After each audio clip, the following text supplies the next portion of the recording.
Step right up. Climb aboard. The caravan is waiting.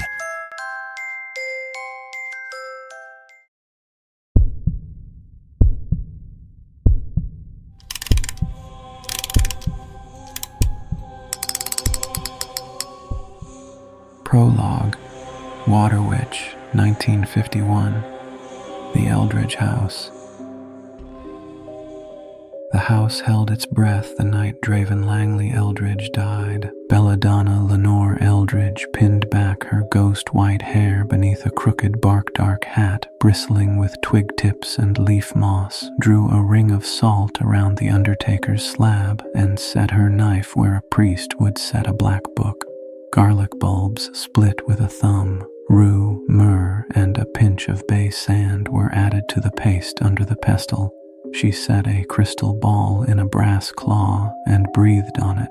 The glass milked, then cleared to a scarecrow beneath an antlered maple. A pendulum on a length of rat tail hovered over the bowl and began to swing, slow, sure, answering yes to blood. From a velvet pouch, she dealt tarot cards to the slab. The Fool, 5 of Pentacles, 10 of Swords. A stray from a betrayed stray, father and son left out in the cold. Belladonna smiled as if the house itself had shuffled. On a small wooden table beside her sat a music box shaped like a witch's hut. The hut stood on a pair of chicken legs, and a green cat eye stared back from the tiny front door's window. She cranked the skeleton finger lever on the side. She hummed to the music box while she worked, a lopsided lullaby. The air in the parlor leaned in to hear. In candlelight, her eyes held a witch-green foxfire. Draven lay naked on the slab, his black suit folded aside, coins on his eyelids, mouth stitched shut the way he liked the dead, orderly. Family should eat together, Belladonna said, and kissed his forehead. The first cut was neat, the second was cruel. She slid the boning knife under the ribs and opened him like a letter. Next, ribs groaned as garden shears worried the cartilage. The sternum lifted with a pop and a wet sigh. Heat rushed to her face. Her hands went in and came back red to the wrists. The heart thudded against her palm as if trying to leave. Good. She breathed. Good, brother. She spoke as she worked. Dark riddles for an empty room. Salvatore, Salvatore. She said, like kissing a wound. They took you to Silt, but blood is a rope. Kin to kin, I tug. Mother to son, and the son to his son. When the house is dust, I will still have the line.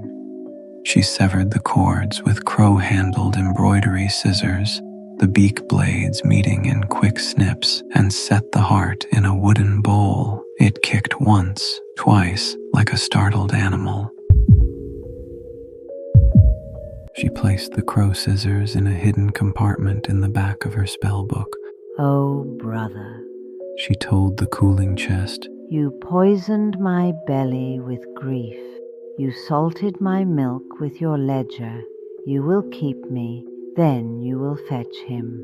That is the arithmetic. She rubbed the heart with salt and garlic, tucked in cat hair and a sprig of fennel. She bound it crosswise with a long length of rat tail, tying it off like a ribbon so the ends pointed to the 4 winds. It was preservation, kitchen witch plain, salt and garlic for keeping, fennel for hiding, red thread for ownership, rat tail to mark the directions, old ways to hold off rot and borrow time. In the garden, the maple's antlered crown scraped the night. She opened a little birdhouse hung low, rough cedar, square as a child's block, its pitched roof tarred black, and a little wooden chimney on top. The round mouth rimmed with tiny stitches of red thread, a splintered twig perch lashed on with twine. Inside, the walls were smeared with guardian marks and lined with garlic skins and dry herbs, the floor dusted with beach sand. Belladonna slid the beating heart into the dark, making sure the rat tail end pointed the correct way. She meant it to keep. From inside came a polite knock. A sparrow hopped close to a nearby branch. Belladonna sang, not a lullaby now, but a spell, low and measured. Lace and tether, salt and smoke, stitch vein to fetter, kin thread pulled through bone and door, knock little house, beat, borrowed heart, my Salvatore. The birdhouse swayed gently in the still night. Somewhere in the switchboard room, the old copper lines hummed like throats clearing. Sleep now, brother. She said to the full moon above the garden. I'll keep the ledger. Birdhouse Heart. Second chance treasures settled like a nocturnal cat, curling its tail around the aisles. The fluorescents thinned to a cold bruise. Metal hangers clicked like bones, and the vents breathed dust. A grandfather clock in housewares ticked like a fingernail on a coffin lid. In their glass coffins, the porcelain dolls watched the door without blinking, waiting for mothers who would never come. Waterwitch, New Jersey. War night the way a widow wears a veil. Locals swore it was the most haunted town in the state and gave Sleepy Hollow a run for its spook over in New York. Second chance. Treasures kept its lights later than any thrift, 10 a.m. to 11 p.m., 7 days, and much like the haunted Seabrook lighthouse down the road, a beacon for lost spirits after dark, because the waterfront bars emptied strange fish past last call. The spillover drifted down Weeping Blvd to buy oddities, cursed snow globes, teeth in jars, anything that looked like it might follow you home. A Twin Lights caravan, haunted tours flyer curled on the blood-red door, haunts and twisted fear Fridays.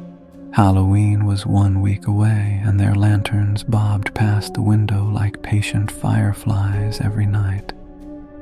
Douglas Lewis worked almost every hour the thrift shop was open. When the store went slow or dead, he had a hobby. Much like him, it was a little strange and weird.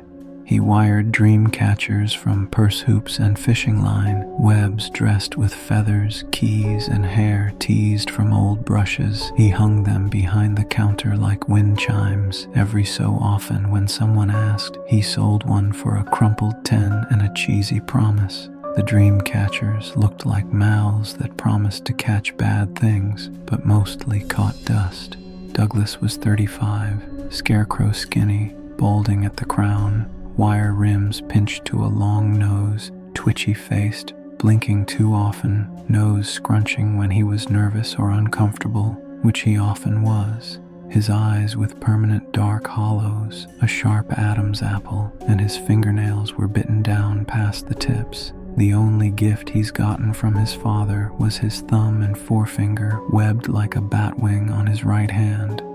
No siblings. His father left when he was 2. His father's father was raised an orphan. His mom had passed away when he was in high school. Drugs, and that was that. People who know him call him Crow, short for Scarecrow.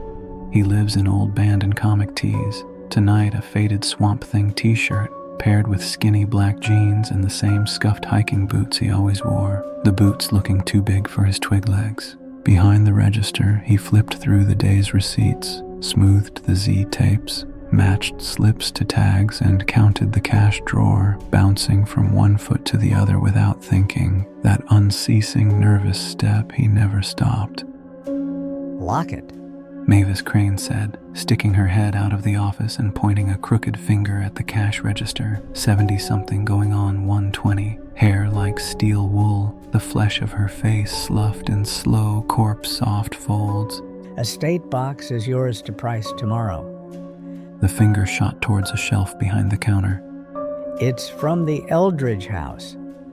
Mind you, now, don't go through it until I've had time to inspect. Doug blinked. The haunted house?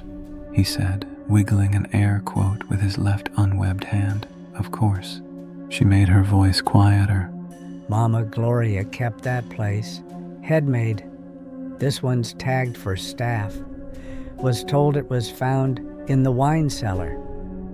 You mean the lobotomy room? he said, trying to make a joke of it. He scrunched his fingers into claws, clutching the air, his voice thin, shaky, a little squeaky. But nobody in Waterwitch joked about the Eldridge place. It was the town's haunted house, the one even Twin Lights caravan guides lowered their lanterns for, a mortician's switchboard in the basement, an undertaker's slab under a tarp, doors that opened onto rooms the floor plan swore didn't exist, and a maple in the back garden that chattered with birds at midnight, its crown forked like antlers, its limbs crooked like grasping fingers. For years, the town council fenced it and argued. Last month, the county clerk posted a notice, auction scheduled. In 3 days, bidders would gather on the courthouse steps. Rumor on Weeping Blvd said some rich out-of-towner wanted pickleball courts and a dog park, and a hedge fund ghoul from Hoboken wanted a private event space. That's why the little staff box had surfaced at Second Chance. Wine cellar strays swept up by the clean-out crew before the preview tours. The town debated the Eldridges. On paper, Draven Langley Eldridge was born in 1901 and died in 1951, and his sister, Belladonna Lenore Eldridge, was born in 1905 and died in 1952. Draven was a tall, black-suited undertaker who ran the switchboard exchange and handled removals for the De Cavalcante crew along the river. Bodies taken in the hush of the moon's watch. He had an aristocratic face. Everything about him ran long and gaunt, sinew over bone, with lithesome thin fingers, a nose like a drawn blade, and skin pale as candle smoke. The kind of man who looked born in black and comfortable with the dead. Belladonna kept an herb shop and worked as a midwife, reading tarot cards in the back room. She had winter white hair under a crooked hat, eyes people swore went green in the dark shawls. Her face was thin like her brother's, with a pointy nose and a long, razor-sharp chin, and her flesh rough as tree bark. Olive skin. Word around Waterwitch was that she used the leftovers of her brother's De Cavalcante removals in her recipes. And there was the baby, a boy who vanished, an abandoned orphan. Mavis hobbled out of the office. If anything in there hisses, throw it out. I like hissers. Doug said, grinning. His mouth was crooked and too big. Douglas wasn't born with charm so much as with a deliberate creepiness, the kind that made people take a half-step sideways when passing him. Mavis snorted. Of course you do, Crow. Turn the sign. See you 10 a.m. sharp. Don't stay up all night playing those video games. You're a grown man, for Christ's sake. She started away again, then turned back, eyes small as tacks. And Douglas, be careful with Eldridge things. They come with their own hands. Leave the box. I'll go through it tomorrow, hun. Doug killed the aisles, tucked the end caps in like children, and pulled sheets of shadow over their faces. He buried the humming lights one switch at a time and put the register to rest with a turn of the key. Aquarium blue flooded the shop. He set the Eldridge box under the counter and flipped open to closed. Weeping Blvd exhaled brine and sighed dead leaves. Laughter floated from the waterfront bars. A bus rolled past, a siren stitched the dark somewhere unknown, and a drunk laugh didn't find an answer. He opened the crimson door. The single brass bell above it gave one jingle, cut off mid-ring as a warped tune crept from the dark, a cheap wind-up voice. Tin teeth blinked out and tottering held a breath that felt like someone listening. Then, the last note, a half-step sour, the whole thing wobbling on a tired spring. He turned back slowly. Excuse me? The tired warble came from the Eldridge box. He unfolded the cardboard lid and parted the packing straw, past a tarnished saint's medal with the face scratched smooth, a mortuary toe tag on a string, an infant's blue shoe, and a bottle of sleeping potion, until his fingers found a music box shaped like a house. He set it on the counter.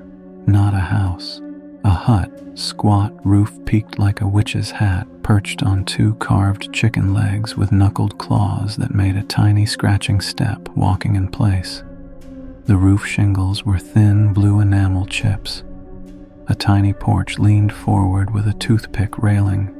The front door had a window painted with an emerald cat-slit pupil.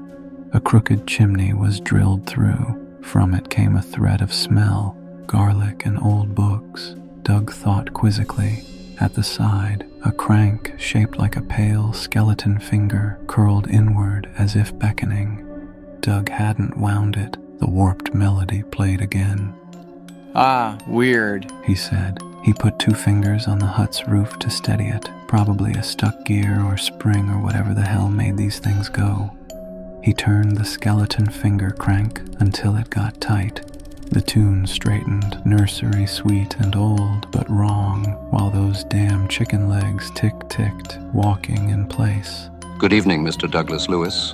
A man's voice, Victorian and exact, the kind that makes you stand up straighter for a bad reason. Doug didn't jump. His face did, eyes blinking and narrowing, nose scrunching, his top teeth pushing over his bottom lip in a twitchy flinch. I am Draven Langley Eldridge. I keep ledgers. You were chosen.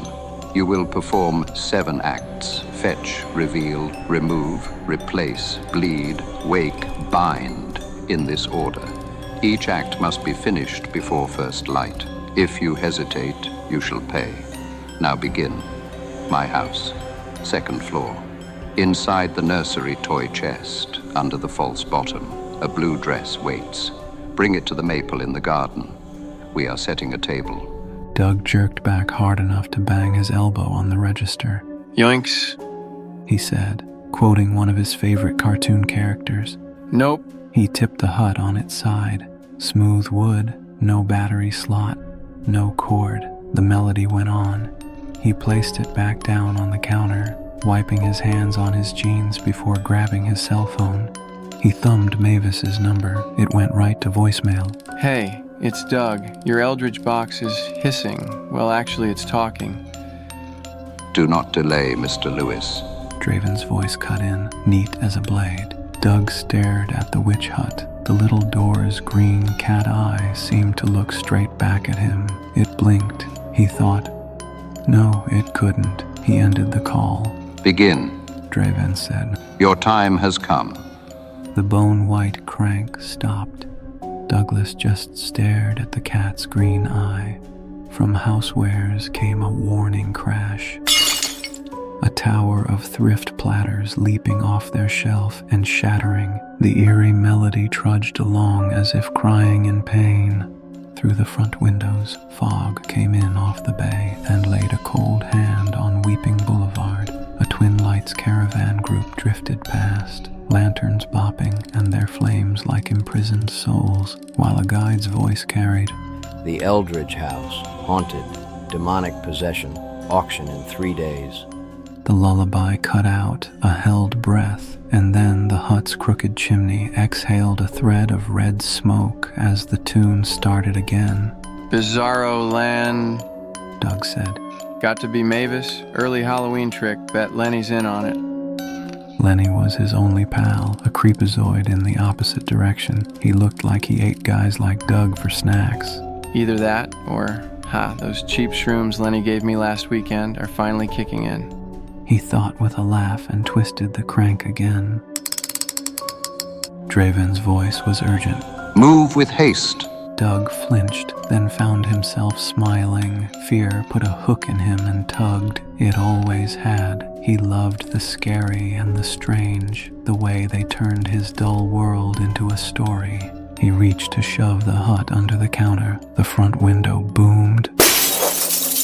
A big fat crow slammed into the glass head first, smeared a dark star of blood, and scrabbled there, neck cracked and head hanging lazily, wings flapping madly as if trying to row the air. It hammered its broken head against the pane, once, twice, 3 times, each blow dragging a longer comet of red and thudding a dull thock through the room. It hung a second, then righted like a puppet on a jerked string and flew off into the fog. Doug didn't need to crank the music box to know he'd better move. Well, chalking the crow up to the shrooms. He reached under the counter for his weathered leather backpack, gently placed the witch hut inside, then added his moon ring dream catcher, a bent purse hoop webbed with fishing line dressed with a motel key stamped 13, a crow feather, and a curl of hair teased from an old brush, then shrugged into his brown leather jacket. He glanced at the dark splatter of blood on the front window and muttered, Not sure how I'll explain that to Mavis tomorrow. Before locking up. The Eldridge house did not meet the street. It tolerated it. Boards scabbed over tall windows. The lace behind them had yellowed to nicotine and fallen in curls. Plaster, the color of old teeth, bowed and cracked in ribs. The roofline hunched, shingles lifting like scales. The porch listed and showed nails. Salt had eaten the iron. Ivy went in and died, then came back and died again. From the crawl space, old switchboard wires hung like cobweb veins. Doug tried the front door, cold knob, a chain whispering refusal, then edged along the clapboards to a side where boards had been pried loose. He paused, heart drumming. He loved this feeling, scared enough to taste metal, thrilled enough to keep moving. He slid sideways through the opening. Inside smelled damp and rotten, like bay water left in a throat. Wallpaper hung in tongues. Somewhere in the dark, something rolled and settled. He thumbed his phone light on. Doug found the nursery by feel, guided by an invisible hand, and it didn't feel psychedelic, it felt spiritual. A wooden crib held immobile. Tin moons, rats, and bats hung suspended for eternity. Beside it, a toy chest painted with rabbits and fading stars had a lip you could catch with a fingernail. He lifted the lid and rummaged through odd baby toys, wooden blocks furred with dust, a cracked teething ring in the shape of a bat, a cloth bear missing both eyes and red stuffing spewing from the holes, a rattle with a clear plastic globe filled with teeth that chittered when Doug's hand knocked against it. His webbed fingers found a seam, felt for the edge, and lifted. The false bottom clicked. The cavity smelled like river water and myrrh. The blue dress waited, folded around a wire hanger and wrapped in black tissue, damp as if it had been left in the rain. He carried the dress like a flag folded by a good penitent. Under the maple, a claw-footed iron table sat in the center of the garden, its top freckled with rust rings and crossed by 3 long claw marks gouged to bright metal. Above it, the red maple's canopy pitched like a witch's hat, leaves black against the sky. From a low branch, a little birdhouse hung low, made of rough cedar. Its roof was peaked and tar black. The little door was rimmed with crimson threading. Doug noticed it was stuffed with, well, stuff he thought. It gave him the creeps, and not the kind he liked. He eased the blue dress from its tissue and hung it by the wire hanger on a low branch, where it turned slowly in the breathless air. Oh, okay. This is crazy, but kinda sick. He thought. Now what? He asked, but knew where to find the answer. With a crooked, creepy grin, he set the music box on the table. He turned the crank until it was tight, let go, and waited. The lopsided melody started. The chicken legs marched in place. Reveal. Draven purred, voice riding the tune like a needle on bone. Under Widow's Point, the rocks keep a note in glass, corked and patient. Find the stone shaped like a shark tooth. In the seam beneath its point, a bottle sleeps. Break it. Read it aloud. Every word, none withheld. Names once spoken, cut clean. Evermore. Reading a note he could stomach. He thought and laughed, but a sudden breeze swept by and strangled the laugh. Wind knifed off the bay. Widow's Point didn't like listeners. Out past the jetty, a buoy bell tolled wrong.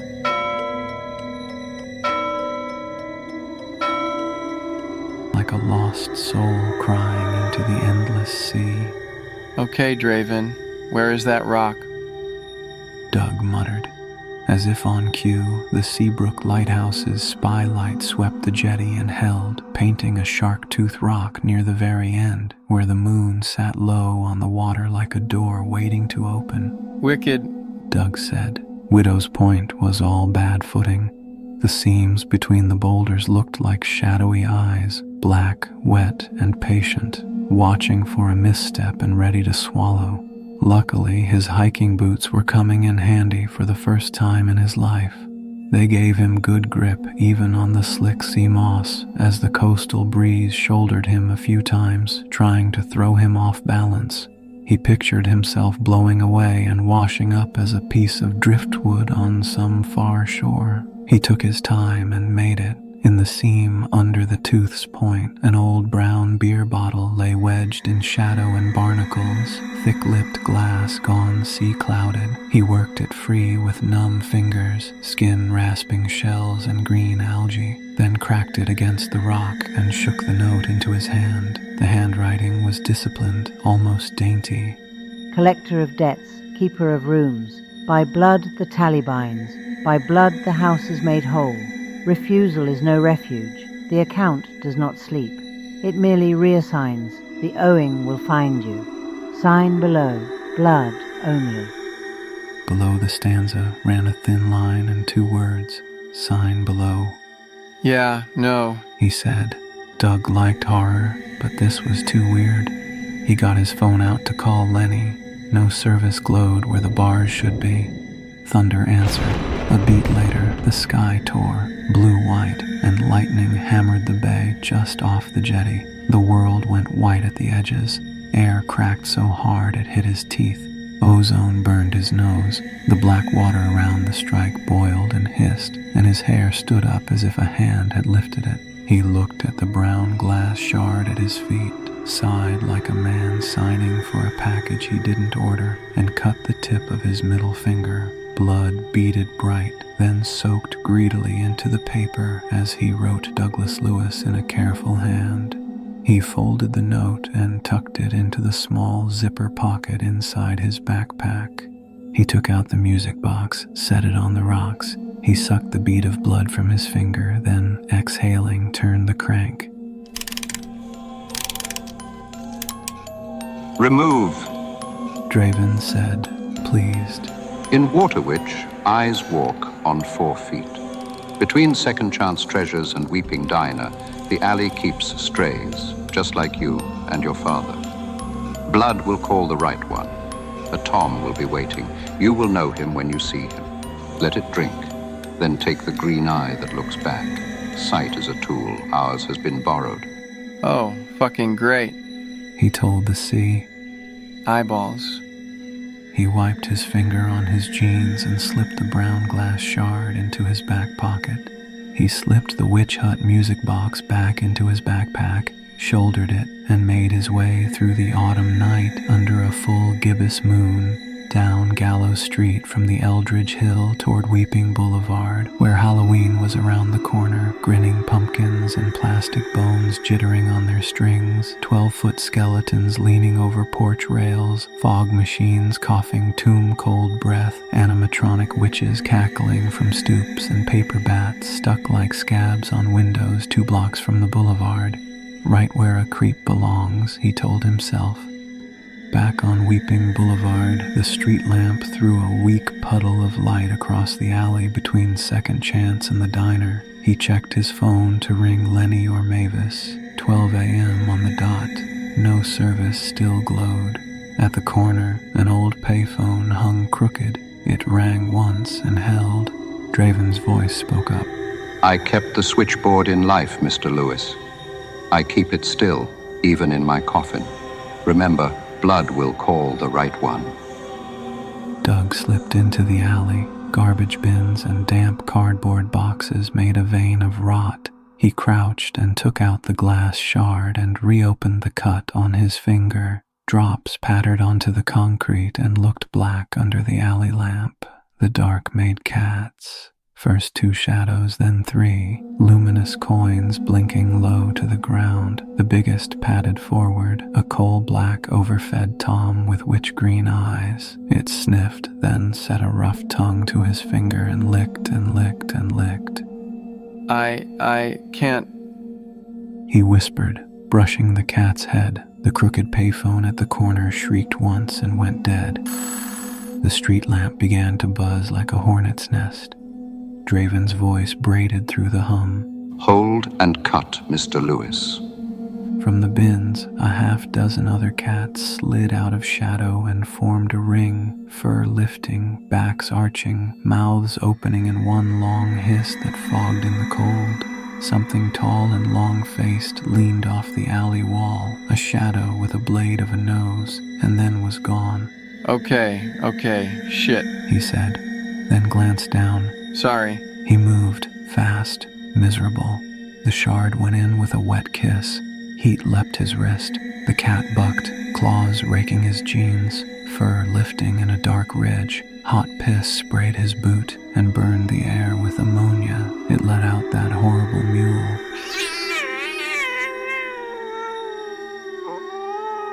A thin, rising siren, like a lost soul crying under the October night. Doug held tight. A thin, raspy rattle poured from the cat's chest, and then it collapsed. Doug shook. He dug with the shard, feeling the socket give. Lids slipped. He hooked and pulled until something slick came free, trailing clear threads like spit. The eye sat in his palm. The cat lurched upright and staggered off into the shadows.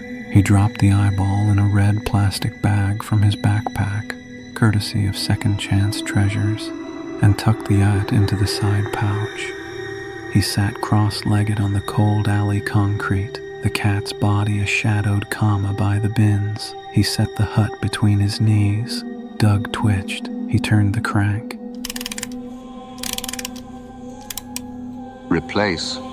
Draven murmured, velvety but stern. At the Pirates' Pier, the abandoned shipyard, slip 3, under the tar-black creosote pilings in the slip, a man I put to rest for De Cavalcante, and well for myself lies wrapped in sailcloth, ankles wired to rebar. The mud made him a coffin. He still clasps a ring in his hand. Take the rose gold engagement ring. Break not the brittle bones. Trade the cat's eye for the ring. Bring the promise to the maple. Doug shouldered the pack once again and headed for the shipyard.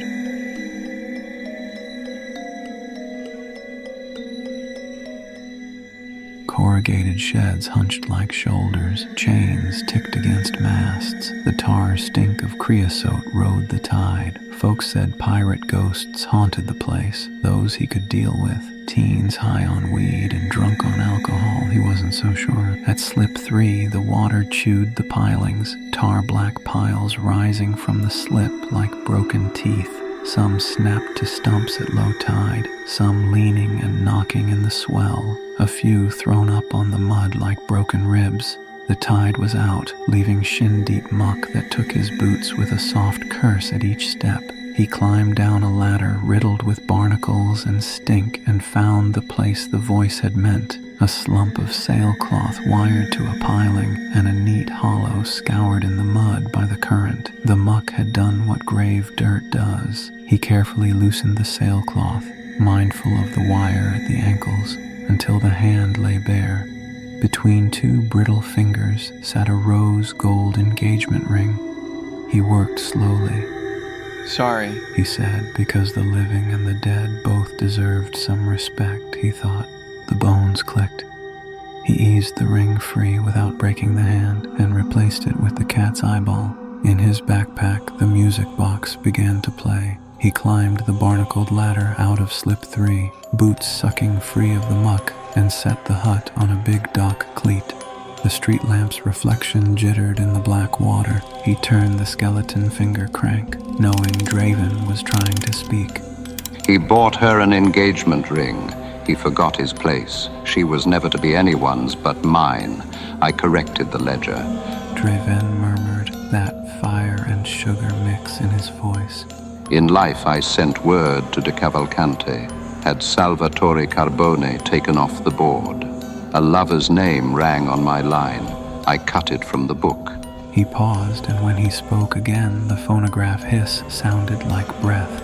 She found out. Belladonna turned her recipes inward. She poisoned me, Mr. Lewis. Atropa belladonna steeped into Sabbath milk. Then a black draught stirred widdershins to hush my heart. My eyes went wide as saucers. My pulse wandered the dark corners of the room and never returned. She let me die by inches. De Cavalcante keep ledgers too. He added softly. Niccolo Brix Rinaldi came to pay respects. Soon after, Belladonna missed a step on the switchboard stairs. They made it tidy. Draven let the melody mix with the ocean breeze for a moment. Doug shuddered. The estate goes on the block. Strangers will unlock the rooms I keep my haunt in, bless them, strip them, paint them cheerful. In 3 nights there will be nothing to hold me. So we borrow her ways. We use her book. We anchor me before first light. Do you see? The house goes. I shall be resurrected. Wind whined through the ship hulks, long and thin, like a dead dinosaur's last call. The music box melody rode the gust. Doug set his thumb to the skeleton finger and cranked again. The chicken legs marched obediently. Bleed. Draven's voice, honey on a razor. St. Bridget's, left confessional. Lift the kneeler. A lacrimatory waits. Fill until the skull's eye sockets bloom crimson with your blood. When the glass fills, breathe into it and speak your name backward. Seal it before the 3rd toll. Carry it warm. Oh, great. Doug told the knight. St. Bridget's doors were unlocked. He slipped inside. In the left confessional, the grill stared like a honeycomb eye. He lifted the kneeler. A small drawer slid in the lacrimatory, waited. He lifted it in the dim light between his webbed fingers, amethyst purple, see-through, with a silver mouth collared in a tiny gargoyle crown, and a bone stopper shaped like a fang with a sharp 2-inch needle hinged to it on a long dark chain. Wicked cool, Doug said. Then he saw the fill mark and felt his stomach tip. That's a decent snack for Dracula. On one side of the glass, 3/4 of the way up, an etched skull and crossbones stared pale and empty. Doug swallowed a lump of fear. The bronze bell above in the steeple went off first in a mad clamor, then found a single heavy stroke. 1. A freezing chill flooded the booth. Doug hesitated, the needle poised over his palm. Do not delay. Draven's voice inside his head. The vial resembled a 2-ounce measure. This is fucking stupid, he said. The bell overhead tolled a second time. Outside, a crow cawed. Bats chirred in the eaves. Somewhere an owl hooted. He twitched and shuddered. Warning enough. Doug pressed his left hand flat, palm up, and cut the palm below the thumb, then made a fist so the blood would pour. Red threaded down the glass. The etched skull's eye sockets began to fill. Once filled, he set his mouth to the crown and breathed once, raised his eyes thinking about it, and spoke his name backward. Sal, God. The syllables felt wrong in his mouth. Salguad. Draven murmured, savoring the break, his voice buzzing from the dim red light above the confessional. Sal for Salvatore. G-U-A-D. Give up and die. He gave a low, wicked laugh. Ledger tidy. Doug corked the vial and slipped the long, dark chain over his head. The amethyst tear lay warm against his sternum. He set the music box on the confessional bench. The chimney breathed, and a thread of black smoke uncoiled into a hollow-eyed face that smeared apart as soon as he saw it. He turned the skeleton finger crank. Wake. Draven said. Church cellar. Coal room. That's convenient, Doug thought, looking at his palm, which was weeping crimson tears from a scarlet grin, and laughed because it felt right. He spun the skeleton finger slowly. Behind the furnace, loose stone. Belladonna's cookbook wrapped in oilcloth. Pages marked in black ink with a quill. Ribbons, scarlet, emerald, sapphire, gold, amethyst. Carry it to the garden under the maple. Make ready the binding. When I say, use the emerald ribbon, dawn presses close. The cellar door was a red-painted wooden door. Doug walked down the stone steps. A chain pull bulb hung at the bottom. He tugged it, and the weak flickering light hummed like a wasp. The air smelled of damp plaster and coal dust. In the coal room, the furnace sighed and pinged. Ash made the floor gray. Behind it, a loose stone showed a black seam. Inside was a bundle wrapped in oilcloth. He lifted it. It was heavier than he expected. It's like the spells add weight. He whispered and didn't like the sound of his own voice down here. He loosened the twine and peeled back the oilcloth. The cover was violet felt. In the center, a maple tree was worked in darker cloth, and from its branches were skulls hung like apples. Yeah, this is a spell book. Doug whispered, tracing a finger along a felt maple branch. Inside, rag paper gone the color of tea, edges decal torn and jagged. Between the leaves peeped a spray of markers, scarlet, emerald, sapphire, gold, amethyst. He opened it to the scarlet ribbon holding a spot in the middle of the book. The page wore a title in crow-black script, "To return the departed to their proper house." Down the margin marched ticks in Belladonna's hand like stitches. A preserved heart, kept sweet. The beloved's garment, blue winter 1952. An eye that sees in night, a vow in gold unbroken. Blood given warm, the name unmade and spoken backward. Sounds low carb. Doug muttered. Ha, no carbs, all curses. He shut the cover, rewrapped the oilcloth, and held the weight against his chest. He brought the book to the cellar steps and took out the music box. Doug exhaled, lightheaded with fear and exhilaration. Lenny was never going to believe this. The melody started up. Dry leaves skittered on the concrete steps, rustling like ghosts whispering secrets. He turned the skeleton finger crank like a bad habit. Bind! Draven murmured, silk on barbed wire. Bring it to the maple. Let your needle, let it sting. Suture what wakes to what waits. Root to vein and thread to thread. Bind the heart with blood turned red. For the birdhouse weeps in the witching hours. Hurry Mr. Lewis before dawn devours. In the back garden, the Eldridge maple hung like grasping claws. From a branch, the birdhouse hung. The blue dress swayed from the low branch.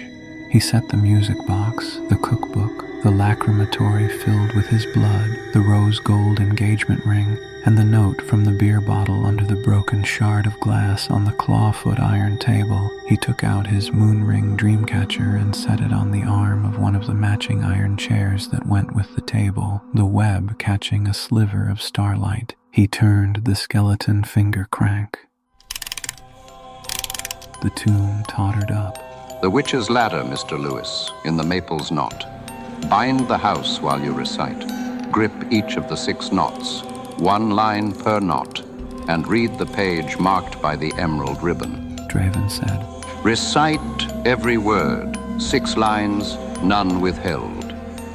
Use what is tied to make the binding hold. Doug found a knothole packed with old string and drew out a witch ladder braided in black hair with 6 knots tied in it, one with a rat's skull, another a dried tongue, a decayed pig's nose, a silver key, a wishbone, and one with a tooth on red thread. He tugged it free. He opened the book at the emerald ribbon and frowned. The cursive beneath had been scratched out, a new spell written over it. He shrugged. He read, voice thin and steady, his fingers clammy on the mundane knots.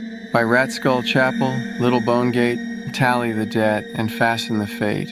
By salted tongue, stitched dry and dumb, smother all whispers and make them one. By carrion snout that finds what's hid, knows out the heart where the root veins bid. by silver key that locks and bars, shut the house tight beneath its stars, by wishbone, hook of will, draw vein to root and hold it still, by tooth white on thread of red, call blood to blood and rehouse the dead. Fool brother, ledger shut, your soul stay dead. From the birdhouse came a thump, thump, thump, like a fist against a wooden door. White smoke curled from the round mouth rimmed in red thread. From the birdhouse door a voice thickened inside it, Draven's, demonic with rage. She has no hold over me. Fool of a sister, hell waits for the witch. The smoke shouldered up, shaping a long, gaunt face as it rose from the little house. Squirts of blood shot out from the thudding heart. Doug's face was twitchy, but his hands were steady. He flung the dream catcher over the birdhouse. The billowing face burst in a cloud of black flies. The blood stopped. Draven's spirit buzzed in the mesh like a wasp in a jar. His voice was like the guttural whine of a hog bleeding out, then nothing but the sound of the October breeze spreading gossip through the trees. The music box answered with its crooked lullaby. The chicken legs ticked, marching in place, and the blue dress on the branch seemed to sway to the tune. Thank you, great-grandson. The woman's voice from the little hut. Good charm. Her voice of velvet rasp, smoke sweet with a needle hidden inside. It holds prayers in, but keeps nothing out. My brother tallies debts, she said. I write the recipes. Just a tweak here and there with a little pinch of salt at the end of that one changes everything. Doug watched in awe and fright as the dress rose, breathing. Shocking white hair spooled from nowhere and stitched itself to an invisible scalp. Cheekbones budded beneath it, a thin face resolving, long nose, point of chin, skin olive and bark textured as if whittled, and then the eyes opened, a deep bottle green that fixed on him. Belladonna, risen from the dead, opened the little birdhouse. It coughed. The preserved heart nested inside beat once, and a thin red thread of breath unspooled toward Belladonna. On the iron table, the rose-gold engagement ring lifted and drifted to her like a promise that refused to die. The amethyst lacrimatory rose as well, warm from his skin. Doug watched, stunned as she uncorked and tipped the vial and drank his blood. Color laced her cheeks at once. The heart rose from the cedar house, a black rat tail untying itself and slid into the bodice. The dress took it. Doug understood at last. All that salt and thread and ribbon had been to preserve the heart, not to save Draven, but to bring her back. She had tricked him at his own game. She stood there, Belladonna as in the stories, gaunt and deliberate, dark witch hat tilting like a broken branch, the dress hanging off knife-thin shoulders. She's as skinny as me, Doug thought, and Belladonna spoke as if answering the last part of his building thought. Great-grandson, she said, her voice stern. Crow. She cupped his cheek and leaned in and kissed his other cheek with her gray lips. Do not mistake this for love. She whispered into his ear. You are the debt he wrote in my blood. He made me carry his child. That was his trick. I want nothing of you but your use. Her breath was hot and smelled like the rat shit in the basement of Second Chance Treasures. The kiss had stung the back of his neck. He went to touch the spot, but his hand didn't move. A garden needs a scarecrow. She tipped her head, smiling like a secret. And a promise kept. Belladonna took his webbed hand and kissed the ladder of skin like a lady admiring a brooch. Yes, queer and uncanny, she said, looking through his wire-rimmed glasses. You were always a little witch maid. She winked at him, and that's when he noticed both her pupils were now vertical slits. Move! Douglas yelled at his mind. You're in a goddamn trance. Focus on moving 1 foot. He watched Belladonna move to the iron table. His toe twitched. His other foot slid a step forward. Yes, that's it. Belladonna opened the book to the back cover, to the hidden compartment. His arms came up. His elbow pumped back in slow motion, as if in a damn dream. Run, damn it. But the crowbeak blades of the embroidery scissors were inside his chest. The metal was cold, but his blood was hot. She yanked them free. Blood gushed forth. She drove them into Doug's chest again. Metal beaks cutting through shirt and sternum like paper. In a witch's hissing whisper, she said, "You are the poison my wicked brother forced in me." Her breath was on his quivering lips. He smelled wet, dead grass. "I shall use your heart to resurrect my Salvatore." She ripped the beak blades free and stepped back. She spoke in a strange, cold tongue, wet consonants and glassy vowels. "Vethra corum, ithmalach, scalera, scalera, nith." Her green eyes spun backwards. Trails of white smoke billowed from the sockets. She outstretched her hand, her nails long and gray. Doug was lifted from the ground as if hooked on a wire. "Talok ven barokin, morwen var, ashkar nol, krivsten, krivsten." She slammed him onto the iron table. An unseen palm pinned his shoulder as the whispering ran on. "Straw for sinew, husk for skin, stand and watch, scarecrow, keep what's in, gaze without sleep, guard without breath." She did not hurry. The crow's beak kissed, bit, and pried. She sawed between ribs until they gave, each scrape a white spark of pain. Doug sobbed, small, hitching sounds. Tears ran into his ears. She spread him open, fingertip by fingertip, and worked the heart free, hot, slick, stubborn as a living thing that wanted to stay in its home. His last thought, absurd, was that this must be a bad trip from Lenny's cheap shrooms. Then darkness took him. "Your great-grandfather's heart kept me. She told the dark sweetly. Yours will fetch my love." She slipped to the garden shed and returned with a bone needle, a spool of red thread, and a fist of straw. She packed the emptiness with straw and dry maple leaves, tamping them with the flat of her hand. Then she reached for the witch hut music box and turned the skeleton finger crank. The chicken legs tick-ticked, marching in place, and the crooked chimney puffed happily in little threads of smoke. Then, humming the crooked melody under her breath, she threaded the bone needle and pulled red thread through the edges of Doug's skin and cinched them shut. She set the heart, wet, stubborn, into the birdhouse. She slipped the rose gold engagement ring over the perch like a halo. "Salvatore." She whispered into the hole, and from somewhere far off the bay answered with a slow thud, thud, thud.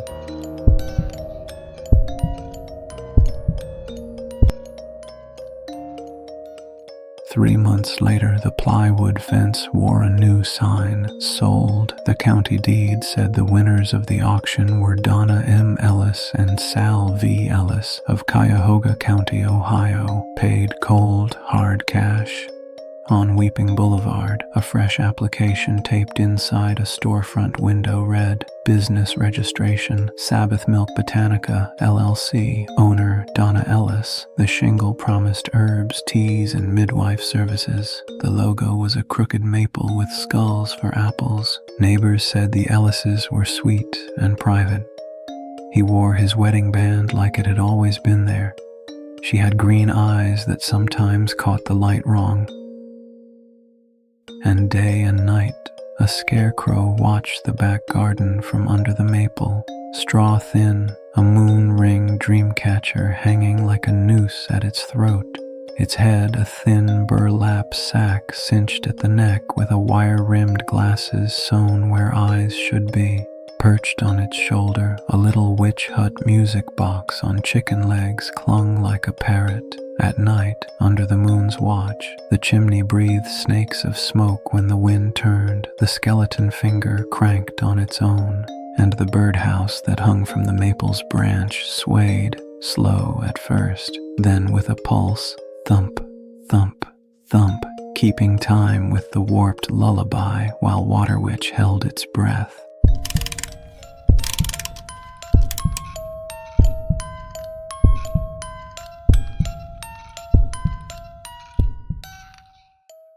Thanks for watching. I hope you were scared to death. If your heart's still beating, like and share. And if you dare, subscribe for more delicious horror. We'll be waiting, right here in the dark.